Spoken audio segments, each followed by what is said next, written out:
the other side of being a Blue Devil. Had a little controversy at the end of regulation. Watch the shot by Nelson. Clock should have stopped at about 18-8. It did not, and then it should have restarted there, and it did not. They finally settled on 12.5, which I thought was a little excessive to take that much time off the clock. Well, I think what they were doing is I think they could live with the 17-9, because once it went through the net, the clock stopped. Okay, a tenth or two a second difference maybe from what you said. But once the ball was invalid, the clock didn't start, and I think it was their calculation that it was about 5 seconds from the 17-9. In overtime, Duke has hit 1 out of 3 shots. It doesn't sound good, but Virginia Tech is 0 for 3. Paulus back in at 2:39. Tied at 66. Virginia Tech has scored from the free throw line in overtime only. But Coleman Collins doing a nice job on McRoberts down low, not allowing him to post up without an arm, high siding him to the ball. And the way to get McRoberts free is a high screen right there. Nelson, shot clock down to 10, had to force a 3, and it turns out to be tipped by Sales, I believe. Somebody got a fingertip on it, and it's Virginia Tech basketball. Coleman Collins has been the forgotten man right now. The guards have been dominating the offense, and they've forgotten about the guy who usually has dominant numbers against Duke. Under 2 on the clock. Dowdell against Shire into the lane, puts it up, did not get the roll. The rebound to McClure. They have been so close in the last couple of minutes in here in overtime, but they can't hit a shot. Virginia Tech unable to get anything to go down. This is the guy that needs to have the ball for Duke. And he walked. No, fouled first. Boy, McRoberts looked like he was dragging that pivot foot with him. Well, let's take a look at it right here. We're talking about Collins doing a nice job of holding position. Right here, McRoberts tries to drop, step, and turn. He bangs, he bangs. Well, I didn't see, first of all, I didn't see anything. I didn't necessarily see a travel, but I certainly didn't see a foul. 15 points, 5 out of 10 from McRoberts at the line. These are huge. Hits this one. And Seth Greenberg really arguing his case to the officials. He wanted to travel on that. Thought he had a good argument. McRoberts missed the second one, but an offensive rebound. Shire had a 3 and didn't pull the trigger. Remember I said the little things lose your games down the stretch, and just merely not blocking out soundly enough off the free throw, giving Duke an extra opportunity. Duke can take it under a minute. They have a 1-point lead.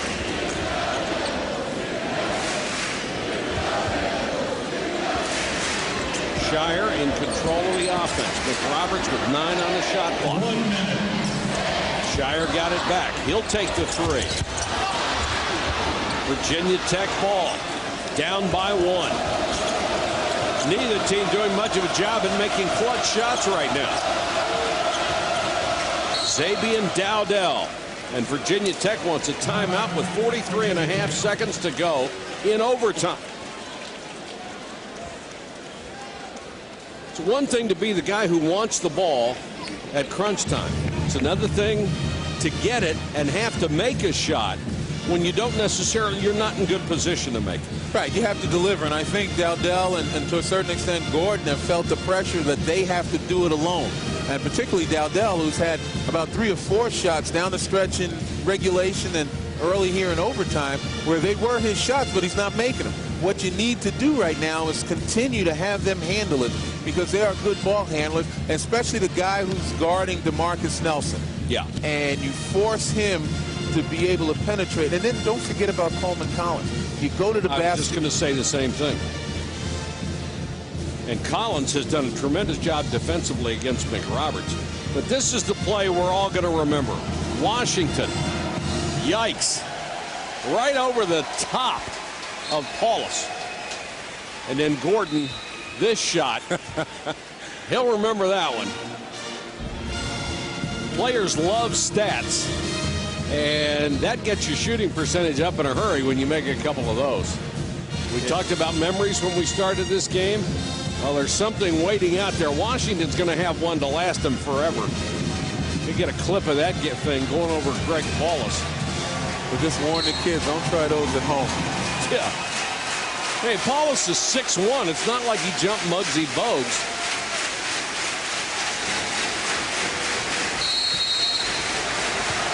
.24 on the shot clock, 43 on the game clock. Basayo has checked in for Virginia Tech. Another good shooter. See, look at the hand check right there. Got away with, oh, man. Gordon with a floater. Virginia Tech back by 1. And the reason I bring up the hand check, the officials are going to allow these guys to play. They've worked too hard. Nelson setting multiple screens for him. Trying to get in the lane. Lost the ball. Saved it. Henderson kicks it outside. McClure missed the shot. Washington with a rebound, and he's fouled.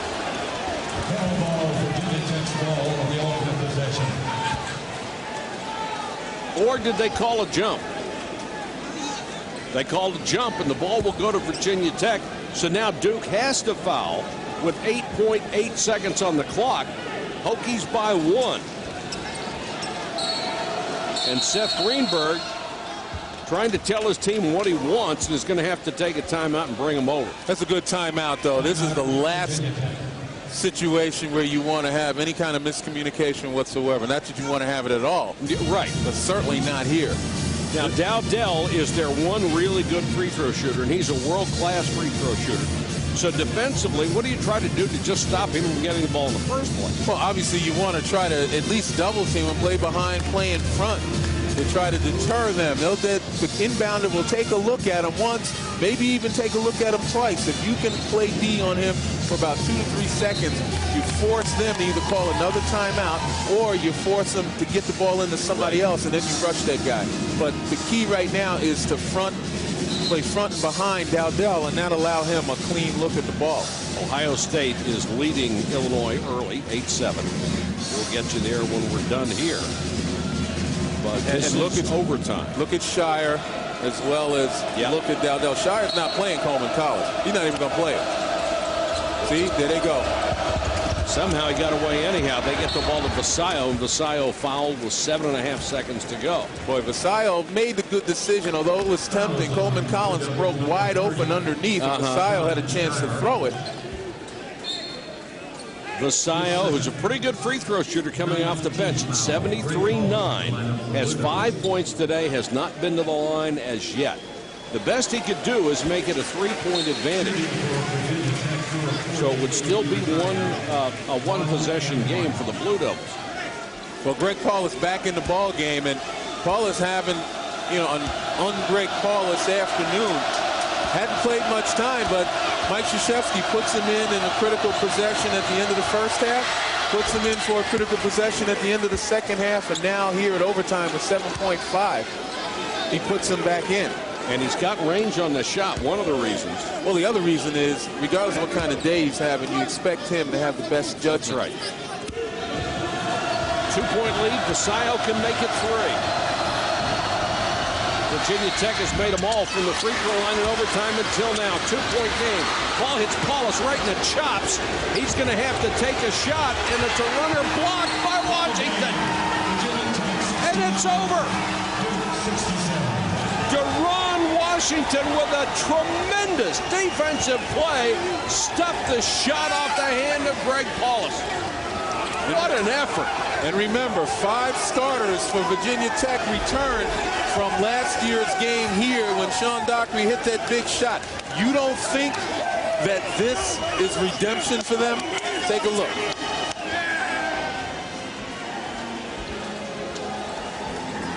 What a sequence for the Hokies of Virginia Tech to win a huge game. Well, first of all, the miscommunication there. McRoberts with the hard pass. Now, Paulus has nothing to do but try to shoot it himself, and Washington had a bead on him all the way. See, look at Washington. He's got a bead on it all the way. Left enough room where he could use his athleticism for the deflection.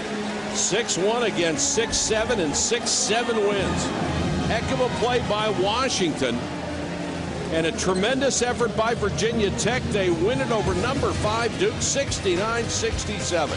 This has been a presentation of ESPN, the worldwide leader in sports. Don't forget Postgame Extra on ESPN News. Coming up next, Ohio State, Illinois. For Len Elmore, Mike Patrick, thanks for watching, everybody. Here's Brad Nessler and Steve Lavin.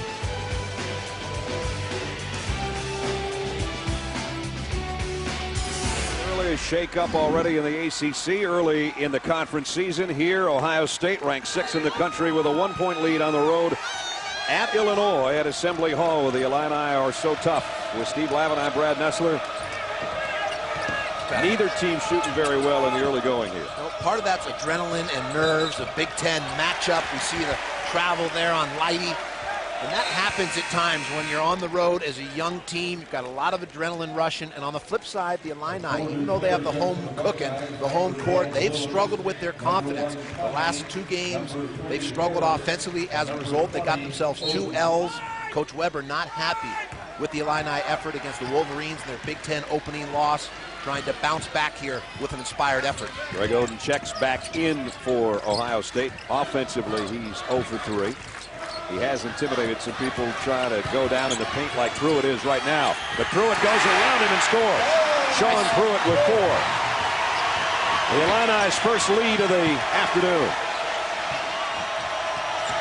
Illini giving a good effort here defensively as we see another turnover by the Buckeyes. And as Thad Matta builds this young, talented Buckeye team with so much firepower, as we watch a nice job of Pruitt using the shoulder and muscling in off the glass for the easy deuce over Mr. Oden. But as Thad Matta builds this team, winning on the road, so critical to learn that as a young team. Outside jumper won't go on the baseline for Carter. No goaltending call inside, or is there? Yes, there is. This is as tough as an environment as a road team to win. One of the great foxholes or hornet's nest, call it a snake pit in all of college basketball. Right there at Cameron Indoor Stadium, Mack Court up at Oregon, Maples Pavilion at Stanford. In the last 4+ seasons, 64-3, the Illini on this floor. Long 3 and it goes. Wow. That's what makes his Buckeye attack so tough. Ron Lewis, the ability to stroke it from distance. Conley speed on the perimeter. Jamar Butler can stroke from distance. Ivan Harris, an outstanding 3-point shooter, so you have to pick your poison. They needed that, Lav. They had gone 5 minutes without a field goal, and then it's the 27th 3 of the year for Lewis, and it ties us for the second time at 11. When we say pick your poison, that means they can knock it down from distance, but they can also go inside to Mr. Oden. Pruitt trying to gain confidence. This time Oden didn't get a piece of it, but he adjusted the shot inside. Bruce Weber, his 4th year here, over 100 wins. 6 straight years for Illinois of 25 wins or more. And on the other side, Thad Matta in his 3rd season, 58 wins. And he has gone 6 straight years with at least 20 victories, regardless of where he's been. So 2 of the top coaches, not only in the Big Ten, but in the country. And also at multiple stops, Brad. When you look at Bruce Weber, a longtime assistant to Gene Cady at Purdue, but built the Southern Illinois program that still continues to hit on all cylinders, even since he's left here to Illinois. Obviously, the big seasons you just mentioned, Thad Matta winning at Butler, Xavier, and now Ohio State. So different programs, different levels, yet the results are the same, winning basketball. And of course, the great recruiting class that everybody refers to as the Thad 5 here for Thad Matta. Oh, what a fadeaway jumper. Knocking it down is Daquan Cook, and he is instant offense off the bench. Another one of the All-Americans, one of the Thad 5 that I was just talking about. Ohio State posting up Cook, taking advantage of his size and a tough off-balance shot. Able to step to the foul line here for an old-fashioned 3-point play attempt. Cook has outstanding versatility, Brad. He could shoot it from range. He could put it on the deck. He could post him up with his back to the basket. He's a finisher in transition. As you mentioned, just an explosive offensive weapon. And how good is it to bring him off the bench, and he's their leading scorer at 15-6 a game. And it's a 3-point lead courtesy of a 6-0 Ohio State run. 3 of those by Daquan Cook, who just came off the bench. We're under 9 minutes. Ohio State on the road by 3. Ohio State extending their defense, pressuring the Illini outside of their comfort zone offensively. creating longer passing angles. This quick Buckeye team likes to get into passing lanes. Smith got a good look inside the stripe and missed it. And even that shot, Lav, it was a jumper and it was about 12 feet away, but it looked like he was thinking about number 20 and where he was. Well, what a presence. An intimidation factor with Mr. Oden at both ends of the floor, controlling the paint, the lane area. Smith for three. Short. Kept alive, though, beautifully by Randall. Frazier, three. No good. And the rebound comes off to Cook.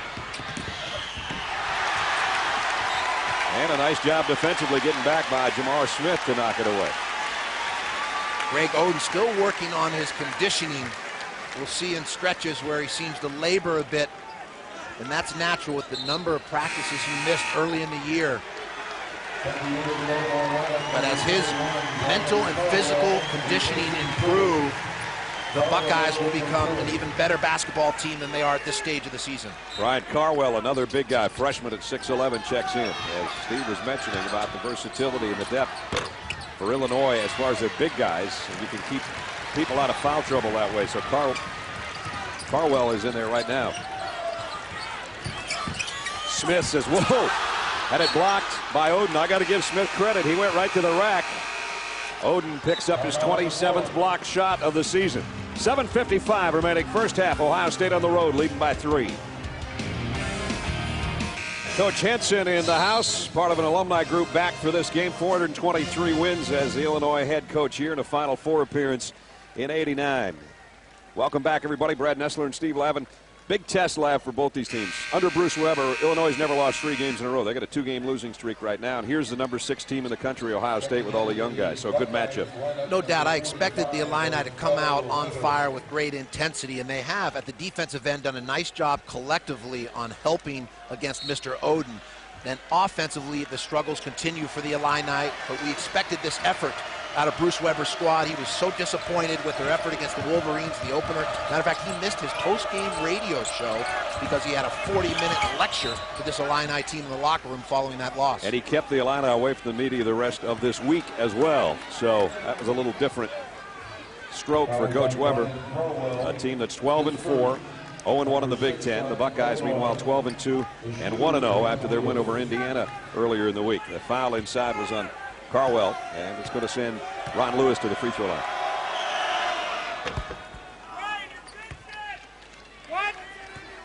Lewis, a senior, transfer from Bowling Green, 1,427 career points for him.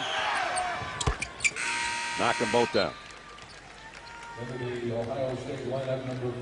So this matches the biggest lead for Ohio State today. They led 5-0 at the beginning of the ball game, and now a 5-point cushion here with 7:40 to go in the first half. Buckeyes with 8 straight points. See if Illinois can get an answer offensively.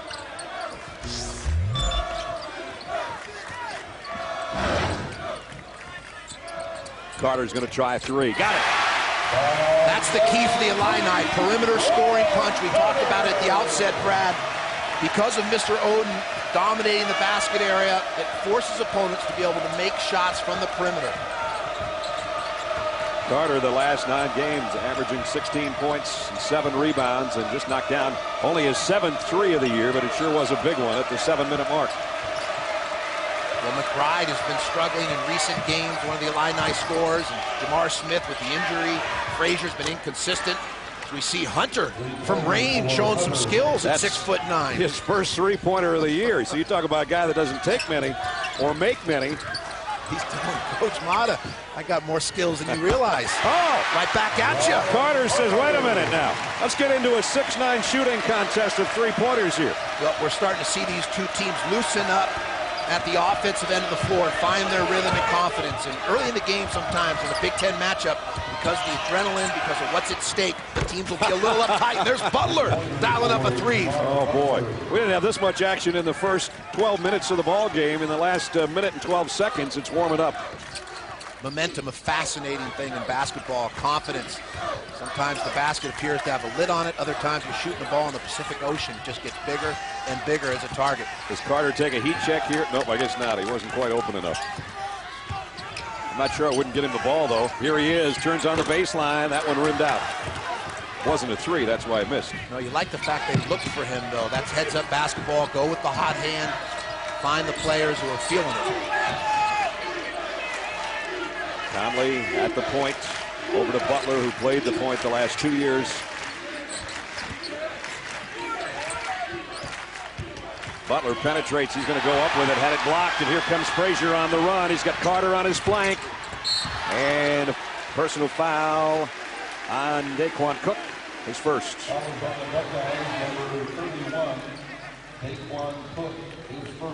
Well, the Illini have been alert defensively, collective effort, helping one another. We see the block shot leads to the run out, a 2-on-1 opportunity. Carter able to get himself to the foul line for 2 shot opportunities. Carter took a knee to the thigh the other night in the Michigan game and missed some practice time. Leading scorer in 5 of their games this year. He's leading them right now. He's got 7. One of the main reasons I felt the Illini could compete in this game against this talented Ohio State Buckeye team with so much firepower is the Illini do have different big men, 4 big men that give you different looks. Marcus Arnold, Warren Carter, Brian Randall, Sean Pruitt. So there's 20 fouls to use there to try and wear down Oden.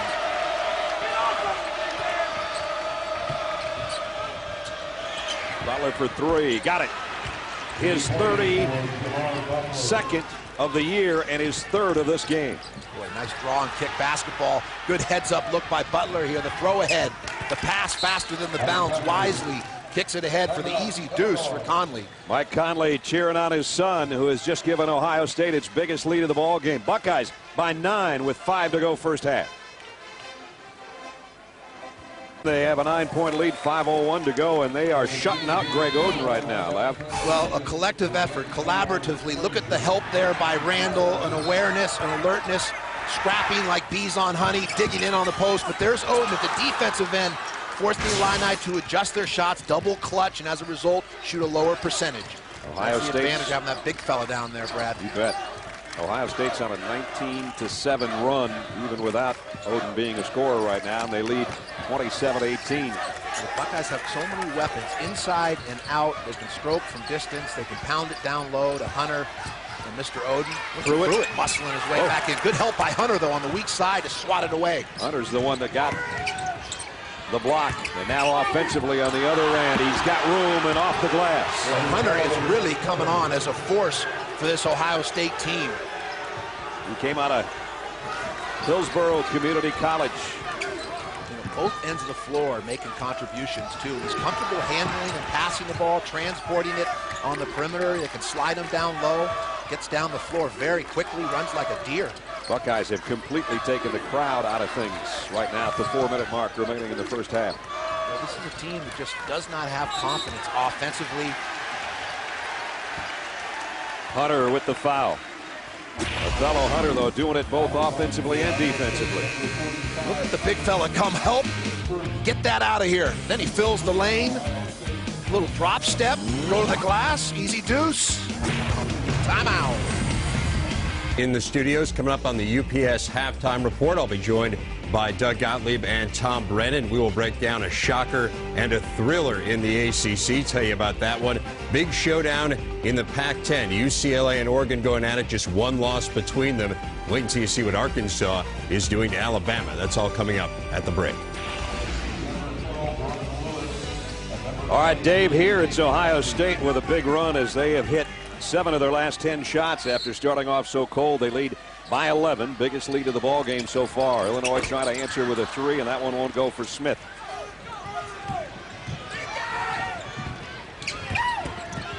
Lighty, everything Ohio State doing, they're doing right now. Yeah, they got weapons on the perimeter, weapons inside. That stretches the defense. It creates driving lanes. It creates space in the post for the big men to operate with more time. Nice give and go. Pruitt. Oden went up. Got a piece of it. No foul called. Look how quickly the Buckeyes get organized offensively in transition.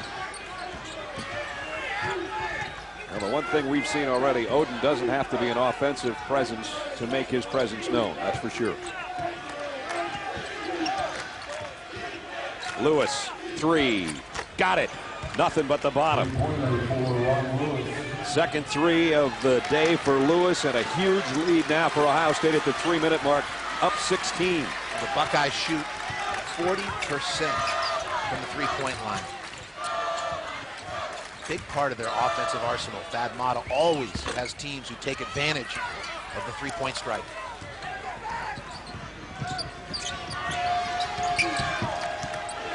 Six threes already today for the Buckeyes. Now the challenge for Ohio State is how you continue to play smart basketball with this lead. Sustain it, your intensity, your intelligence. Pruitt blocked one of Oden's shots. Got some backside help, but it's still Buckeye ball. And Conley walked with it. If you're Illinois and you've continued to struggle at the offensive end of the floor, you can't force the action. You've got to try and generate, manufacture some baskets, get on the glass, try and get yourself to the foul line. There's no 14 or 16-point basket out there. You've got to chip away possession by possession. Right now with 2:16, you're looking to get it under double digits as you go into half. Carter has been their hottest hand, hit a couple of threes and 2 free throws, and he's got it right now. Illinois has missed their last 6 shots. See if they hit on this one. Brock on the outside. Carter tried to follow it. Oden went up over his hand, and he's going to pick up his second foul. Oden picks up his second. Don't forget Saturday primetime presented by DirecTV on ESPN, 9 Eastern tonight. Number 14 Huskies of UConn, number 19 Tigers of LSU. Saturday primetime presented by DirecTV on ESPN, also available in high definition on ESPN HD. Coverage starts at 8 Eastern with College Game Day driven by State Farm. That'll be a great test for Jim Calhoun's young Huskies, a roster dominated with freshmen and sophomores. And that's not an easy place down there either. Well, and they lost to West Virginia on the road, and A.J. Price and Jerome Slice and Dyson are going to have to learn how to help their team win games down the stretch on the road in Big East play. Good job by Warren Carter from the free throw line. Knocks them both down to stop a 12-straight run by Ohio State.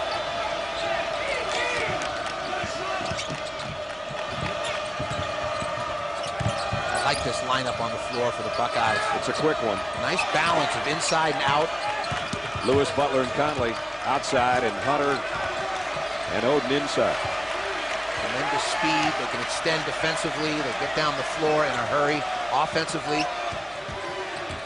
Conley with 5 on the shot clock. Goes all the way around the baseline. Lewis, 3 again.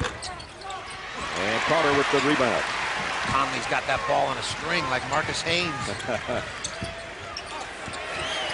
Not necessarily an open 3, but McBride thought he'd try it. Nice look to Lewis, cross court on the pass from Butler, and he shows that those instincts of being a point guard from the last couple of years are certainly still with him. That's what makes this Buckeye team so tough. They have interchangeable parts, multiple playmakers on the floor. As we see Butler with the cross-court pass, finding his partner Ron Lewis, who leads the team in free throw attempts. And what that tells you is he's aggressive. He's looking to put the ball on the deck, attacks the rim, not just settling for three-point jump shots. You've got 3 players on the floor at the same time, capable of bringing the ball on the break, making decisions, shooting the ball, put it on the deck. Makes it awfully tough for a defense to match up. That's what the Illini had with D. Brown, Darren Williams, and Luther Head a couple of years back. 97, Lute Olson had it. When you look at Mike Bibby, and they had Miles Simon and Jason Terry. And Dickerson was out there on the perimeter as well. And that is a tough team to match up with. And we're seeing that with this Buckeye attack. Illinois is going on 6 minutes without a field goal. And we're in the final minute of the first half. Smith, nice give inside, with rejection by Hunter. So just when you think you've gotten past Oden, all of a sudden number 45 comes flying into view.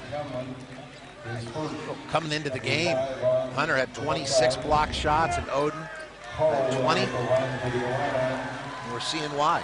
The ability to extend, to anticipate, to get there quickly, good timing. The foul was underneath on Conley as Caldwell goes to the free throw line. And Ron Lewis will come back in. Lighty will go out. Likewise, Daquan Cook comes in, and Hunter will go out. Actually, got to check those block shot stats. I actually cheated Oden of 6. He had 26 coming into the game in only 7 games. Yep. And Hunter had the 20 blocks. But combined, that front line coming in had 46 block shots, and that's only going to increase as the season goes along. I've only got Oden for 1 so far, but intimidation-wise, about 5 different shots that he's altered in the first half. Final 40 seconds of the half, and about a 14 or 15-second difference on the shot clock and the game clock. Conley, they left him open. He didn't take the shot, but Butler says, I'll try it. Rebound, Caldwell. Chance, the final chance, can be Illinois' to try to cut into a 14-point lead here on their home floor. You want something positive to happen, so you go into halftime with a little momentum, something to build on, to feel good about yourself.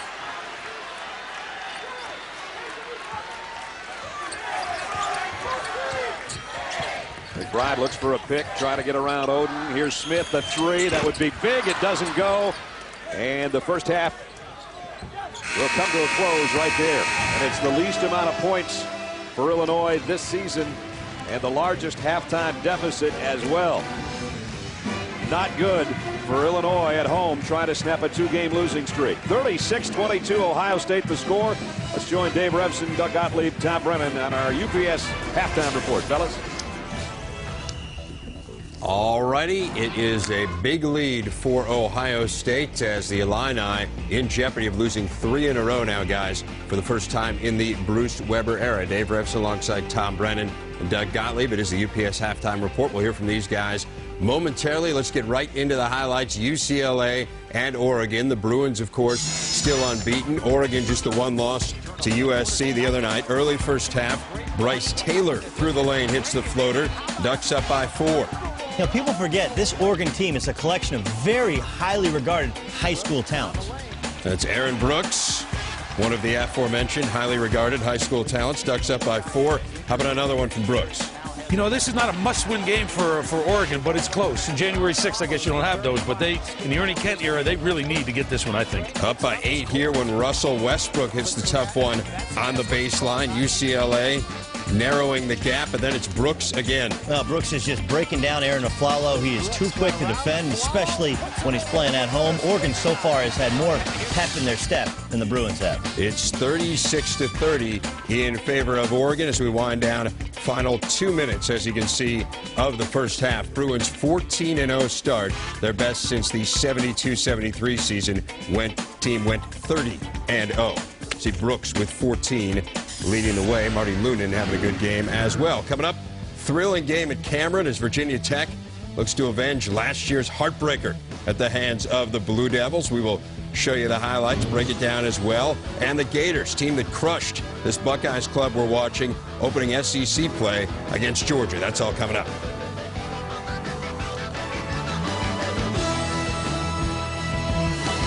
(36-22), Ohio State pounding the Illini, who lost just 3 times at home under Bruce Weber, but a lot of catching up to do, down 14 at the break. Let's check in on Duke and Virginia Tech. Coach K's team 112-2 against unranked teams at home last 10 years. Not many people have done that. Deron Washington over Greg Paulus. Virginia Tech goes up 3. Then it's DeMarcus Nelson. Yeah, keep an eye on Washington. Didn't have his hands up on the three-pointer, tied it up, took it to overtime. In the OT, Jamon Gordon through the lane. What jumped out at me here was 2 things. One, the absolute unbelievable fatigue that everybody had in the overtime. Everybody was dying. And also, Duke could not turn Virginia Tech over. They just couldn't make them spit up the ball. Well, Washington came up with a big block there, and Virginia Tech comes up with a huge win over Duke, 69-67. As Dowdell leads the way with 20. Remember, this a Virginia Tech team that was just devastated last year. Sean Dockery hitting a 45-footer at the buzzer to give Duke the win over Virginia Tech. They come back in there. They pull out the victory. What else jumped out to you, TB? Well, the thing that was amazing to me, David, is that not only did they get the victory, but they had their heart broken at the end of regulation with that three-pointer. And at that point, I thought it was over. I even said to you, they got no shot to win in overtime, Virginia Tech, which is, of course, why I'm an expert analyst. And anyway, Tech hung in there, and I was very, very impressed. But again, everybody was so tired in the second half. Would you agree, Doug? Yeah, I would agree that fatigue played a huge factor. The other thing is that Duke doesn't have a point guard. guard. Greg Paulus not playing well enough, doesn't score a point, multiple turnovers in key situations. In fact, Duke, for the most part in the second half, decided to go without Greg Paulus, was on the bench. Now, look, he had a great attitude, and he tried to come in and make plays, but he's lost his confidence as far as running this ball club. And Duke and their offense has always been predicated on having a great point guard at the top, whether it's Bobby Hurley or Tommy Amaker, or, you go back to Johnny Dawkins, and then recently with Jason Williams. Without Greg Paulus playing well, this team, frankly, is not nearly as good as its ranking. It's the first time the Blue Devils have lost their ACC opener since 1996, so it has been a while. See whether they are able to regroup. In the meantime, we move along, get you updated on some other games, including Georgia and Florida. Gators had won 5 straight against the Dogs coming into this one. Torian Green there off the nice feed from Joakim Noah. Florida up by 5. But Georgia hanging around. The alma mater. Looking good, TB. Billy Humphrey. Hung around a long time. And, they're still very young, and it's a good, tough place to play. But they just didn't have enough at the end, obviously. That was Billy Humphrey hitting. Here it's Lee Humphrey. It's the battle of the Humphreys. Lee had 4 threes, 22 turnovers for the Dogs. And Florida really hit that on switch late in the second half. Took it home down the stretch. Chris Richard hits there. Florida up by 7, and they go on to win this one pretty handily in the final score. They win it by 16. It was a little bit closer than that. 7th straight win for the Gators, 6 straight wins in SEC openers, and they're 6 straight over Georgia. You want me to say something about that? No. Okay, thank you. Could if you want to.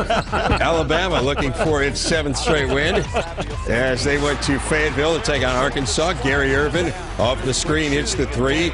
Arkansas 14-0 to start the game against Bama. How about that? And Jeremy Fagg didn't even play in this one. It looked like Arkansas Alabama football this year.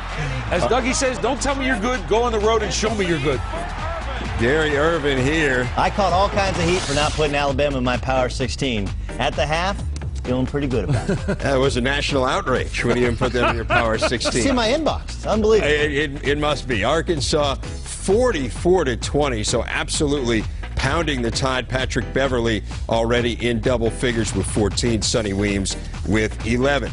Wright State and Butler, these are the 2 teams that are unbeaten in Horizon League play, but so far it has been all Bulldogs, 36-20. They are on top of the break.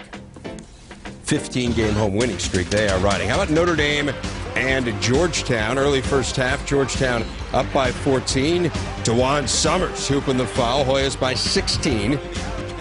They really controlled this game, guys. Well, the problem with Notre Dame is they're much better in the zone, but Georgetown came out, firing all cylinders, hit jump shots, and then you can't zone them. They start back cutting you. The Irish at 13-1 start, their best in 33 years, but all kinds of trouble here. Wallace hits the open 3. Hoyas up by 17. And then Roy Hibbert kind of took over the game. He is really a great player. I think he's going to have a tremendous future. There he makes a little spin move. He also made a Clyde Lavelle at hook later on. Clyde, of course, the last guy to lead the country in scoring and win the national championship. Is that right, Doug? Oh, now you're just stealing Gottlieb's material. What do you think? Let you get away with that? Unbelievable. Unbelievable. Here's what you need to know about this game. Okay, Russell Carter has had a tremendous season so far, and Colin Falls for Notre Dame combined 2 for 13 from three-point range. That's not good enough. Notre Dame apparently didn't answer their wake-up call, and they got thumped at MCI. How about this? Irish held 40 points under their season average. They were averaging 88 points per game coming in. And they won at MCI against Maryland. Same building. They just played terribly today. I knew you'd come up with something. Had to dig deep. Well, still to come on the UPS halftime report. Ron Lewis and the Buckeyes shooting their way past the Fighting Illini. It's a 14-point lead for Ohio State at the half. In a 14-point Ohio State lead at halftime, the Buckeyes have outscored the Fighting Illini by 12 points outside the arc. That's one of the keys to this whole ball game. As Alumni Week, about 150 to 175 former players, coaches, and managers all back here at Assembly Hall. They're not liking what they're seeing right now. And some of those old guys can probably put the rock in the hole a little bit better than the new guys are doing. Because they have to have some eligibility on the GI Bill. That's true. To bring them back. To get them back on the floor. Three-point shooting, though. You talk about KFC, three-point buckets. One team's got an empty bucket, one's got a whole bunch of chicken. Well, the Illini just struggling offensively. No confidence, but Ohio State on the flip side with multiple players who can bomb it from long range. And we see Butler there from distance, a little draw and kick action. Butler again in the deep corner from Columbus. Quick ball reversal, and then Ron Lewis dials one up.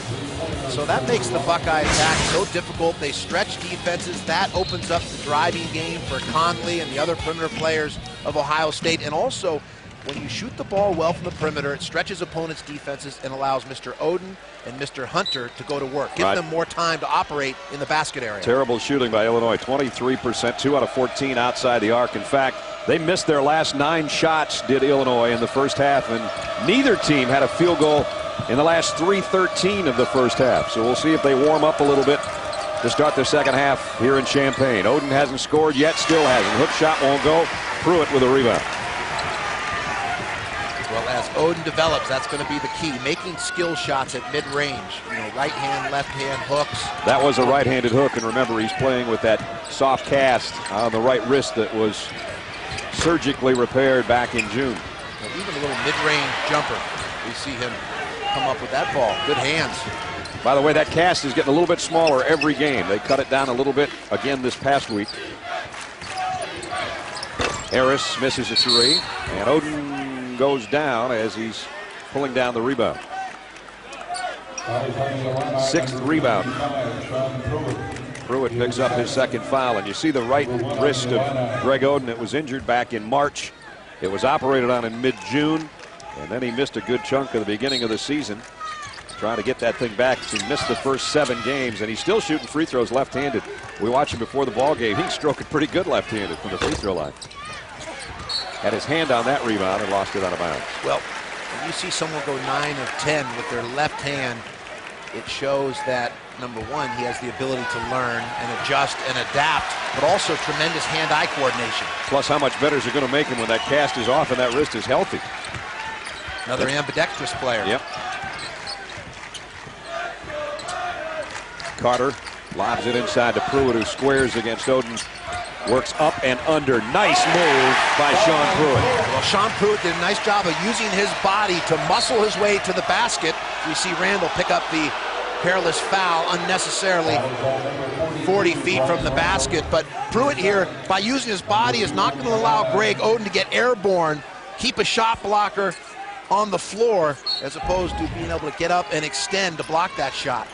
Pruitt ended an 8-minute field goal drought for the Illini with that last basket, and that dates obviously back to the first half. Here's Harris taking advantage of his size. Nice move, didn't finish. Carter with a rebound. Illinois can cut it back to 10 if they score this trip. The Illini 2 of 14 as we see the illegal screen in a scattered court, what sometimes coaches call a phantom call, away from the ball. That's 2 on Randall in the last, 20 seconds, and 3 for the game. You might have to sit here. Bruce Weber not happy with that, looks perplexed. 16,000 or so are perplexed with it. Here's a whistle and a foul on Frazier, and down goes Frazier. The key for the Illini, Brad, is they're going to have to make shots. 2 of 14, woeful from the perimeter in this first half, and I think they're struggling with their confidence, clearly not in rhythm. They haven't had a full squad to practice with in weeks. Obviously, injuries to Randall early and Jamar Smith a factor, and not having the chemistry that you'd like to have at this stage of the year. We touched on it a little bit. Bruce Weber is such a good coach and so successful, and admittedly said this week, I don't know who to play whom with, and I don't know when to play him. That's a dilemma to have as a coach. And that's because of the injuries for the most part. He can't get everybody together to work together. Lewis going inside. And an offensive foul on Lewis. You know, what's interesting, Brad, about your point is Thad Matta has the same issue, but the difference is he goes 9 deep with All-Americans and players that potentially can play at the next level. So his challenge is how do you develop team chemistry and harmony with so many explosive weapons. And they have come down in points with Oden in the lineup, as they didn't have that presence. So they're still trying to figure out how to play with the big guys. So both teams are kind of searching here. One's just having better success at it and happens to be ranked number 6 in the country. Carter. Not a bad shot. Just didn't go. Ohio State now hasn't had a field goal in 6 minutes. They do now. Oden's first of the ball game. What Conley continues using his vision, seeing the floor, plays at such a nice pace. A good look into Oden. And Oden did a nice job of holding that position in the basket area. And whistle offensive foul on Pruitt, and now the big guy has 3, so he and Randall both with 3 fouls inside. Up. Timeout coming. Bruce Weber's got steam coming out of his nose, his ears, and his eyes as we go to break. Ohio State by 14. Mike Conley Jr. doesn't play like a freshman, Lav. No, excellent vision, continues to rack up the assists and run this team. Watch Mr. Oden down low here, pin and seal, hold his position like a sumo wrestler, and because of the threat of the shot on the perimeter, he has so much time and space to go to work. There's Dad looking on. His mom, Renee, is here as well. His dad, of course, a triple jump champion in the Olympics in '92. His son, Mike Jr., only 2 turnovers in his last 74 minutes of game time. Those are Hall of Fame-like numbers. If you can do that at the next level, that's John Stockton likes. We see Oden again muscling. Got his own miss. That one swatted out of there by Carter, and here comes Frazier. Butler to beat. And he beat him.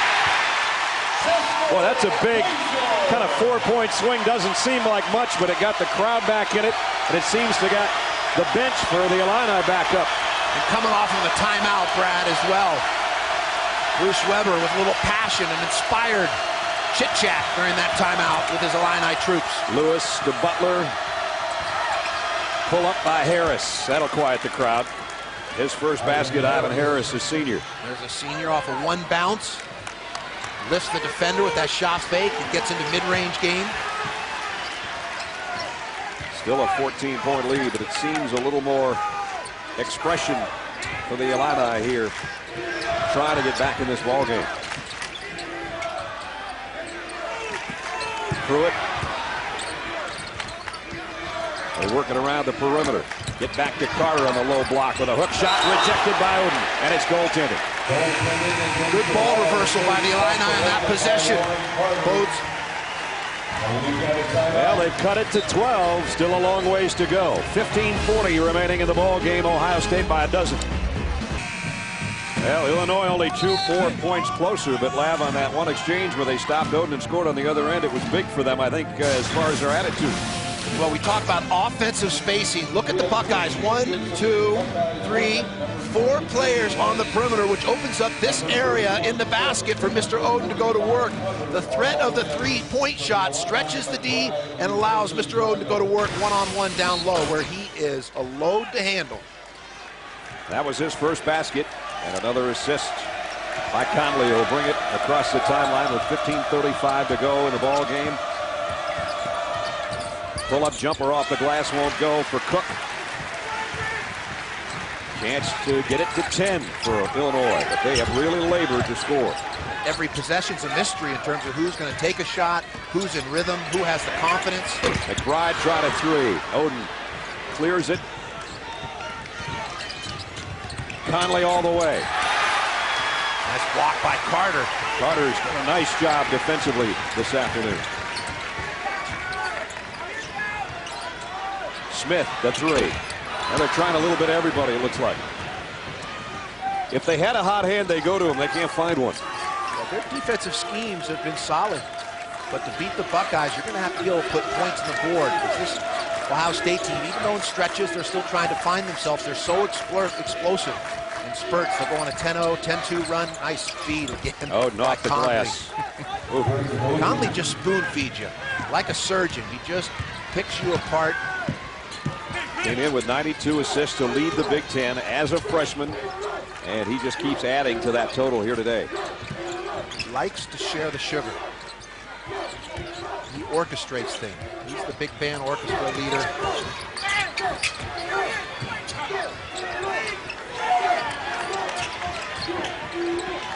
Now it's getting to the point where it looks like some of the Illinois players are afraid to shoot because none of them can find any rhythm. Frazier might have to take this one if he can get it away. Oden blocked it. Wow. Blocked it to himself. That's what you got to love. That's Bill Russell-ish, isn't it? Well, it's effortless, too. You know what's interesting about Greg Oden? You look at his temperament, disposition. I think that really helps him. He's very even keel. He doesn't play in the peaks or valleys. Not going to waste a lot of energy or expend a lot of emotion. As a result, he focuses on helping his team win games. You're not going to rattle him. Look at that young man. He turns 19, folks, January 22nd. If he looks 18, I look 75. No, actually, I should go the opposite way. Then I look 20. It's phenomenal. As you said, he's got an old soul, right? He does. Right. Plays the game. The fresh, young body, but an old soul in terms of his spirit, his demeanor, his decorum. When you see him in practice, when you talk with him, very unusual for such a young person. Butler's wide open.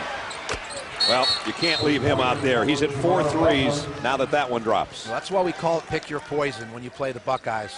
Do you want to pick your poison in terms of letting them go to work inside with Mr. Oden and Hunter, or you want to let them bomb away from 3? And when they have both going, they are a team that could end up cutting down the nets in Atlanta. They continue to mature. They learn to play with Oden, and Oden learns to play with his teammates on the perimeter. This is going to be a dangerous, explosive team. I think you can see that Oden's wrist is getting better, or he wouldn't accept those high fives from everybody on the bench with his right hand. I'd do it with my left hand if I was him. Terwilliger comes in to take his spot. Oden gets a breather. We're 7 minutes into the second half, and an offensive foul called on Carter, and Coach Weber isn't even going to react to that one, I guess. He was steamed going to the last time out at the officiating. He doesn't have a response here. Well, he lowered the shoulder. Nice job of taking that hit right on the chest to pick up that offensive foul. And you start to press. You start to try a little too hard offensively. Try to force issues when you're struggling, you're down 15. What you really need to do is stay with the offense, try and play defense, get some stops or shutouts. Butler missed that 3. 4 out of 7 outside the arc for Butler. Try and get on the glass or get yourself into some free throw shooting opportunities. Again, you have to chip away, whittle away when you're down double digits. There'll be a hand check, foul on Daquan Cook. That'll be his second. Coming up on Monday night, Big Monday means a big night of college basketball at 8 Eastern. First of all, it's Villanova taking on the Hoyas of Georgetown. We've got a big win over Notre Dame today. Then at 10 Eastern, Bob Knight leads the Red Raiders against Huggy and the Kansas State Wildcats. I'd pay to watch that one, just to watch those two coaches. Georgetown, a team continuing to get better as well with each passing game. Roy Hibbert, a big man that improves in the paint. And Jeff Green, all Big East possible selection.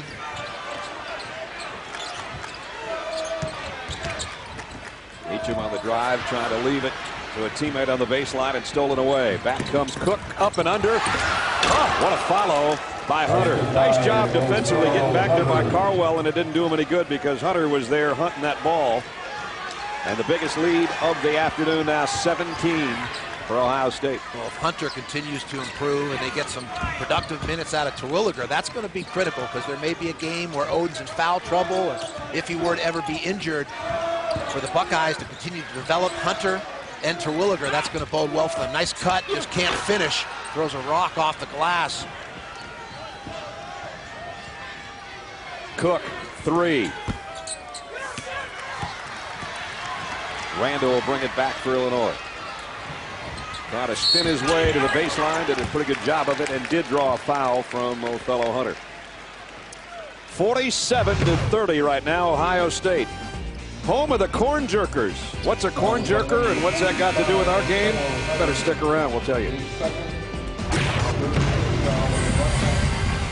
Sports Center in-game studios, UCLA, one of the nation's 2 remaining unbeatens, but perhaps not for long. Marty Lunan in Oregon coming off their first loss. He's got 16. It is the Ducks by 7, Brad. Still quite a ways to go, but former UCLA coach Steve Lavin's my partner. 2 unbeatens when it's this early in the season. There's usually more than that. Well, you know, you look at UCLA, I think UCLA, Ohio State, North Carolina, Florida, Kansas, maybe 5 of the teams right there, all capable of cutting down the nets in Atlanta, but a lot of basketball, and that's a tough place over the years. MAC court, one of the great home court advantages, and the Ducks this year are quacking. Ernie Kent's got them going. Bryce Taylor, Aaron Brooks, Malik Harrison when he's back at full strength. They got a freshman, Tawan Porter, double man, Marty Lunin averaging 10 boards and 10 points. So that is a tough place to play, but don't count the Bruins out. They got a lot of firepower as well. Well, maybe it's a day of upsets over top 20s. Already Georgetown throttled number 22 Notre Dame. Virginia Tech by 2 at Cameron over number 5 Duke. Here, though, doesn't look like that's going to be the case, as number 6 Ohio State has had the lead throughout this ball game, leading by 16 and now by 19 as Cook hits his first three-pointer of the ball game. And outside the arc, Ohio State's really getting the job done. Biggest lead of the game now. They're up 19. Well, when they're in rhythm offensively, they can push the ball in transition, dial you up from long range. Oh, another block. The eraser. Fly swatter. Ohio State is 8 out of 19 on their three-point shots. But I'm not sure how you guard Ohio State when they're making their shots in the perimeter with Oden and Hunter down low. The speed, the quickness, the interchangeable parts, multiple players who can handle, pass, shoot the ball. Fade away by Randall. Tipped over to Oden by Cook. Well, they're all fresh as well because they go 9-10 deep. So the freshness, constantly seeing fresh bodies, fresh legs on the floor. Cook with a heat check. He got the answer he was looking for. Back-to-back threes for Daquan Cook, who's actually the leading scorer and the leading three-point shooter on this team. And now he's got 11 off the bench. A little mini hibachi. He's a Big Ten hibachi. McBride trying a three. Cook with a rebound. Cook doing it all. He's cooking. He's cleaning. He's dribbling. And now Lewis says, let me have one. You know, Ohio State, Brad, does a tremendous job in practices and in shoot-arounds of getting up hundreds of shots. Marksmanship, a big part of Thad Matta's attack, and always has been at Butler, at Xavier. Now the challenge for him is how do you integrate a Greg Oden, take advantage of Hunter and Terwilliger with this three-point attack as well. Dials didn't have the conventional low-post presence that an Oden does, so you tweak your system, and there's flexibility in Matta's coaching and thinking to allow for that change. Randall trying to dish it underneath to Pruitt. Pruitt's done the best job inside against Oden, but he doesn't get that one. Was a little too deep under the basket. Oden's got 9 rebounds this half, 12 for the game, 3 block shots, but he's probably altered about 7 more. Nice job by Jamar Smith to knock that away. 9:36 remaining. This is big for Ohio State. You know, they lost at Florida, they lost at North Carolina. I think they learned from those experiences, and this is a chance for them to get their first big road. Easy dunk. Looked like nobody wanted to get in his way. I didn't see many white jerseys around Oden. Good execution by Ohio State along the baseline. You know, next week they're going to get another great test here against the Badgers. Bo Ryan's team, another one of the elite programs out of the Big Ten, a chance to get to Atlanta as well. Randall, finally, the drought is over. Curling in the lane, a chance for the old-fashioned three-point play as he goes to the glass. Nice curl. And that's what you have to do. You can't just continue to launch shots when you're having an ice-cold night from the perimeter. Move without the ball, get to the glass, be aggressive, take it to the iron, get a put back, a stick back, play some defense, try and get some stops and a run out. You got to whittle away at a deficit, chip away. That's a learning situation for a team. Randall at the strike.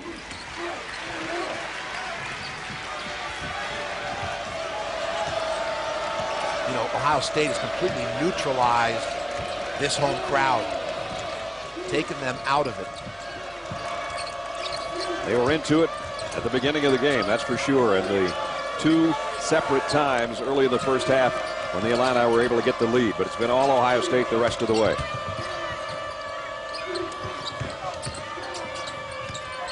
Nice weave on top. Harris for 3. Smith with a rebound. Illinois only has 4 assists today, and they're averaging 16 or 17 a game Somebody's got to make some baskets to have assists be anything in the book, and they haven't been able to. Smith for three around a pick. Got it. Now the key is a string of stops, a string of shutouts at the defensive end of the floor.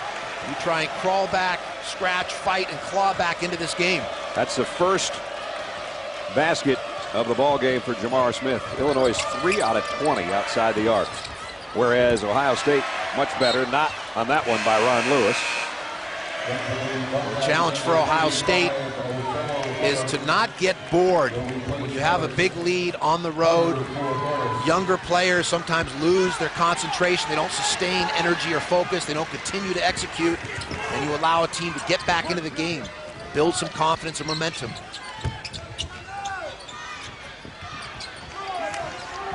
Carter trying to give it up. Finally, Randall gives him some help. Randall, the kick out. Now the drive inside, and it's again Hunter coming from the backside to help out the fallen Oden, and he blocks another shot. Hunter blocks the shots and then gets down the floor, runs the lane so well, straight to the basket area. Conley lob, and a foul going up. It's going to be on Marcus Arnold. He's like an option quarterback, knows all the reads. Doesn't get any easier. You get by Oden, knock him down, but here comes Mr. Hunter, the dynamic duo in the front line, and then Conley, the quarterback, the easy deuce, send it in. 55-37, all Ohio State today for Thad Matta's crew, ranked number 6 in the country. Thad in his 3rd year as a head coach at Ohio State. Grew up in Hoopeston, Illinois, about 40 miles northeast of Champaign. It's kind of up on the way to Purdue. There he is, a little more hair, 85 graduate of Hoopeston area high school. Of course, you might guess, pretty good basketball player. His dad, Jim, was the athletic director at the high school for over 3 decades. His dad, Jim, now lives in Hilton Head. He's probably watching the game on TV. Hey, Dad, or at least Thad's dad. But if you want to know what a corn jerker is, they're a pretty good basketball team there, the Corn Jerkers. I'll tell you, that mascot name, I thought UC Irvine had it tough with the Anteaters. Corn Jerkers almost sounds obscene. I was a little concerned. I'm glad to find out it's just the mascot. That's right. The ear right off the corn is a corn jerker, or the husk, or the, you put it in a corn sheller, and that's what you come up with. Well, naturally. You got to know this stuff. Naturally. My brother is a corn dealer. I'll probably send him that jersey. It'll be good for my brother Bill. He's watching. Here's Oden shooting the free throws. Got 1 out of 2 with the left hand again. And extends the lead back to 19. There's a big bump underneath by Lewis to pick up the foul. Well, you got to wonder now, Steve, this is a team, the Illini have never under Bruce Weber lost 3 games in a row. And they're going to be wondering more than they were coming into this game what in the heck's going to go on the rest of the season. Big Ten's just getting going. Well, they're a critical intersection or crossroads. Not just this game, but their next couple ball games. You see Conley with the interception there. There's that quickness, athleticism. There's the change of speed, taking it to the hole, wheeling and dealing. Mike Jr. is only 6'1", but he jumped just about like his dad to intercept that pass right there. Well, there's the anticipation like a defensive back, like a Deion Sanders there. Oh, jeez. He got up for that, didn't he? Well, he has tremendous change of speed. He uses that blow-by speed when necessary, but he also understands when to set a defense and get them into their half-court sets. Just a great feel for when to distribute the ball, when to take opportunities that are there for himself. Because of the youth on this team, you kind of look at Ohio State and you say, hey, who's the leader? Well, Jamar Butler, because of his age, probably is, but they say this guy, without question, is the leader in waiting, if you want to put it that way. Got 1 of 2. He orchestrates the Buckeye attack, and then defensively puts great pressure at the point of attack on the ball and disrupts opponents who are trying to run their offense. 20-point lead with 7 and change remaining. Carter inside, another rejection by Oden. Wow. Got Batman and Robin down there blocking shots. A dynamic duo on the front line for Thad Matta. 4th block shot for Oden. I'm not sure they have a chink in their armor when you look at the Buckeyes. I thought maybe the front line could be a factor, but when you consider Terwilliger's experience and size, the big body he brings to the court, and then the combination now of speed, quickness, and strength of Hunter and Oden, then you add that perimeter attack, the experience the Buckeyes have, this phenomenal recruiting class, depth. What don't they have? Three-pointer en route. Won't go. Oden another rebound. He's probably not going to end up, well, he could still end up in double figures scoring, but he's definitely strongly in double figures Hunter on the rebounding end. Hunter cleaning up the garbage there. There's the scraps that come off the rim. And what happens when you have perimeter players that can break defenses down and force help uphill, that breaks the shell defensively and allows the big men to get to the glass, find seams or gaps or lanes to get second, third shot opportunities. Hunter out of Winston-Salem, North Carolina, and Hillsborough Community College had a chance there to add to his total. He does have 10 points off the bench. Daquan Cook has 11 off the bench. Hunter with 10 off the bench. You mix that in with the Ohio State starters, including a dozen by Butler, all on three-pointers. And as Steve has said many times, you try to control the inside, you get burnt from the outside, and vice versa. Randall leaves it for Carter. And it's going to be a foul inside. Butler picks up his first foul, and we're in a one-on-one situation. Here's a little crystal ball, Nostradamus here. Clairvoyant looking into the future. You've got these two elite programs up top, I think capable of making runs to Atlanta. The dogfight is right here. These teams in the Big Ten, I think the Big Ten at the end of the day ends up getting 6 teams to the NCAA tournament. And these are dangerous opponents down here. Northwestern, because their style of play. Penn State, one of the more improved teams, could potentially move in to this middle pack. But that group right there, very little margin for error when you look at those 5-6 teams fighting, juggling for a position, not only for the Big Ten Conference tournament seeding, but ultimately for NCAA tournament bids. End of the day, 5 or 6 onto the tournament from the Big Ten. Those top two that you had right under the top line will play tomorrow. Michigan State will be at Indiana as Randall misses the second of 2 from the free throw line. 59-38. 38 points is all for Illinois with 6 minutes remaining in the ballgame. Still a great teaching opportunity here for Thad Matta and his staff with this young team to sustain energy, intensity, and interest as we see Frazier come up with the steal, sneaking behind Oden in the post. McBride for 3. He just can't find it. He came in struggling, and he's still struggling. Does have 2 field goals. And a timeout taken by Ohio State. Big smile on Thad Matta's face as he gets right in the face of his big man, Greg Oden. Well, it's all Ohio State in this one, but a lot more great college basketball action tonight on ESPN as 2 top 25 teams square off. Let's find out more about that one tonight. College basketball around the world. They're not going to get a shot. And here they come. He's feeling it. He's turning down the dance. What a motion. At the buzzer. For the lead. What a game. That's incredible. Game over. What a play. What a play. Look at this. Well, that's not the only game you'll want to watch this week on ESPN, as tonight it is UConn and LSU as we start off the Saturday primetime edition. Villanova and Georgetown Monday, and then Texas Tech and Kansas State on Big Monday. Super Tuesday, Arkansas and Florida. I'll get a chance to see the defending champion Gators in person. West Virginia to take on Notre Dame. Notre Dame coming off a loss. Ohio State and Wisconsin in Madison, and that's the top 2 teams that Lav just had his line. How about that written matchup? Under. Yep. Dickie V, Dan Schulman in the house with Aaron Andrews on the sideline. The Kohl Center will be rocking. Student section will be passing Dick Vitale up to the top. Ohio State will go into Madison on Monday. They'll practice, and then when they get together for the team meal, they're going to all try to gather with the televisions in one of the team meal meeting rooms to watch the Ohio State Buckeyes try to win the national championship of college football. It's quite a phenomenon to see Dick Vitale hit a town. It's similar to Elvis Presley or Sinatra. Talk about rock star, the Stones. They could sing. Dick can't sing or dance. He tries. He tries, but he can't do either.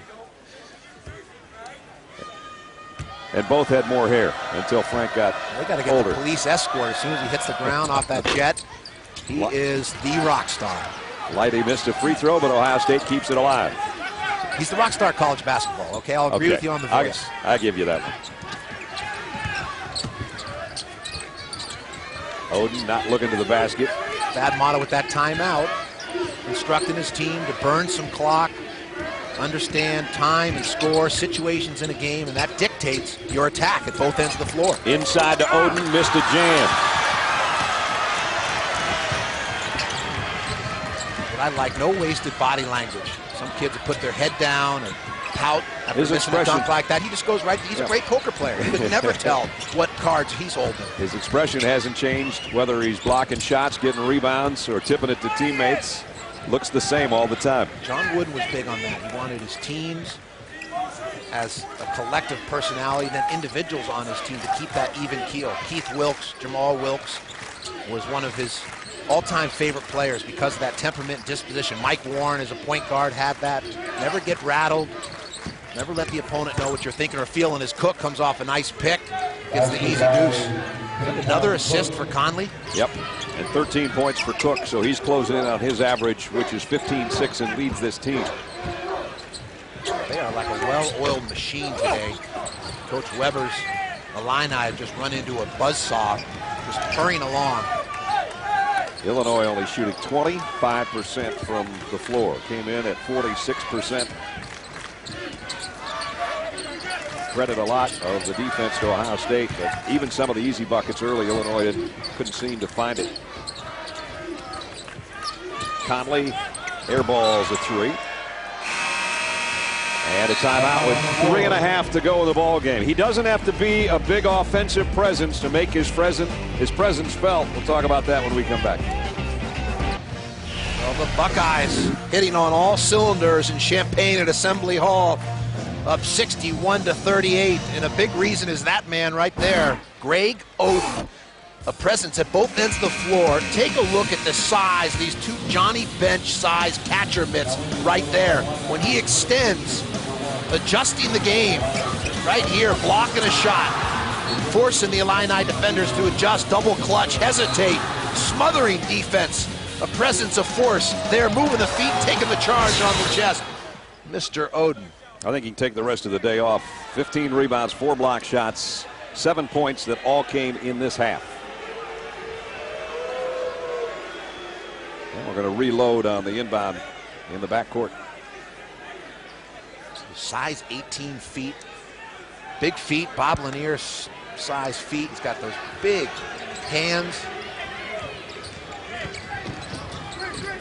And he's only going to get better, and he's not 19 yet.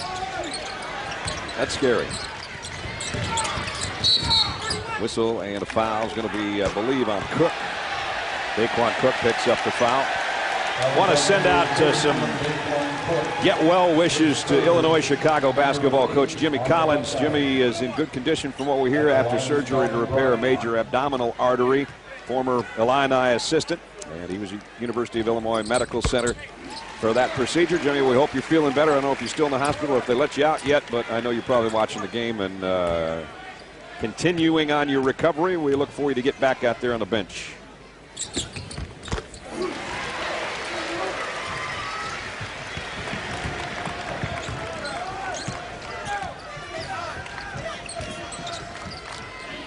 Butler and Cook, two great outside shooters today, as they've shown us. And when they're not packing it inside to Hunter and Oden, it's Butler and company doing the damage from the outside. Tough in late game situations. We have so many players who can handle the basketball and make good decisions. They can space the floor now, use clock, get deep into the possession. Here, a high pick and roll situation for Butler. Butler took the three and missed it with 2:40 remaining in the ballgame. So Ohio State's only losses, Lav mentioned both of them, 98-89 to North Carolina. Even though they hit 13 threes in that game, they didn't win.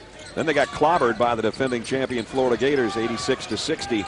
But today they're the ones doing the clobbering, 61-40, 21-point lead here in the last 2.5 minutes over Illinois. Brock almost missed the backboard on that jumper from the outside. And that's kind of indicative. Yep, epitomizes the day today. Well, the challenge for Bruce Weber is, how do you shake things up? What do you do to try and build this team's confidence? How do you find a way to be competitive in Big Ten games this year? Harris misses. Illinois has missed its last 7 shots. We mentioned 64-3 over the last 4+ seasons in this building. Only 3 home losses. by a combined 11 points. And today it's it's one of those days. Well, he'll draw on his vast experience. 19 years working under Gene Cady, 1 at Western Kentucky and 18 at Purdue. And over those years, they've had a range of experiences he can draw from, and that's what you do. Wouldn't he be surprised if he doesn't get on the horn with some of his colleagues and a guy like Coach Cady and obviously their staff, who's had tremendous success here. Weren't you just starting your career and you were with those guys? Absolutely. 88, 89, I heard a story 90, 90, 91. I heard a story about Coach Weber selling you a car. It was my first car. It was a Lemon, it turned out. He sold it to me at Blue Book price. Blue Book, well, yeah, he should have sold it to you under Blue Book price. Within a year, it was done. So I always say that. Now, was that operator error or was it a bad car to start with? It was a used car salesman that you can't trust, Bruce Weber. It ended up being a complete lemon. Now, it looked great. What color was it? It was a metallic gold. Nice. Pontiac Grand Am, had the sunroof. I had the great stereo nice system wheels. Going inside, chrome wheels. Great rims. So I thought I was rolling. 24 years old, West Yeah. Lafayette, working for Gene Cady, and that thing was a complete lemon. Broke down within a year. He was smart. He upgraded because Megan and him were having their third daughter, and so he wanted the soccer mom, kind of van, and he had, of course, the freebie being on staff at Purdue. But stick the grad assistant with a lemon. You got to find a picture of that car for me. I really need to see it. Cook on the outside misses a 3. Down to the final minute and a half. Brock has it swiped by Butler. The Illini going to drop to 12-5 and 0-2 in the conference. You don't ever want to start 0-2 in the conference, especially getting clobbered on your home floor, but that's going to be the case for the Illini today. Just outclassed a better team, even though they're still working hard at it here at the end. Well, looking ahead to that Wisconsin game, the Badgers have a strong front line. When you look at Brian Butch, Alondo Tucker, Chappell, Marcus Landry, they'll be able to match up well. Tucker, everybody's preseason All-American and player of the year maybe in the Big Ten, and he's lived up to that billing so far. Talked about Coach Weber and his years at Purdue under Gene Cady, the great mentor, but Thad Matta's had a very diverse background when you look at his coaching stops, and I think he's drawn on all of those stops. Yep. Worked for Tate's Lock at Indiana State, Barry Collier, who he played and coached for at Butler, and Phil Hopkins at Western Carolina. Only 2 coaches ever have won 20 or more games in their first 6 years as a head coach. He's one of them, and Mark Few at Gonzaga is the other one. Well, I think coaches draw from their different experiences, and he's been able to integrate what he learned from each of those mentors into his own style and philosophy and approach to winning basketball. He is the wonder boy, a young kid who just continues to win. Young kid in terms of coaching years.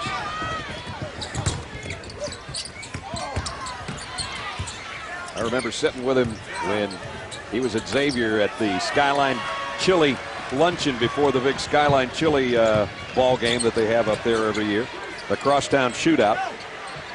I like the game a lot better than I like the chili. But even at that point, he was the hottest commodity probably in college basketball, at least one of them. He also worked at Miami of Ohio for both Herb Sindek in his first stop and then Charlie Coles in his second stop through Miami of Ohio. So there's 5 unique coaching styles that he draws from, and I think that really bodes well for the future of this Ohio State program. Helps to recruit as well as he did, because certainly the Thad 5 didn't disappoint us here today, and Ohio State goes to 13-2. They go to 2-0 in the Big Ten. It was really no contest. Illinois had a couple of small leads early in the first half, and then it was all Ohio State after that, and they win it going away 62-44. Pro-Am Poker Equalizers up next with post-game coverage of Ohio State and Illinois on ESPN News. Right now for Steve Lavin and our entire ESPN crew, Brad Nessler saying so long. This has been a presentation of ESPN, worldwide leader in sports. Here's Dave Revson in the studio.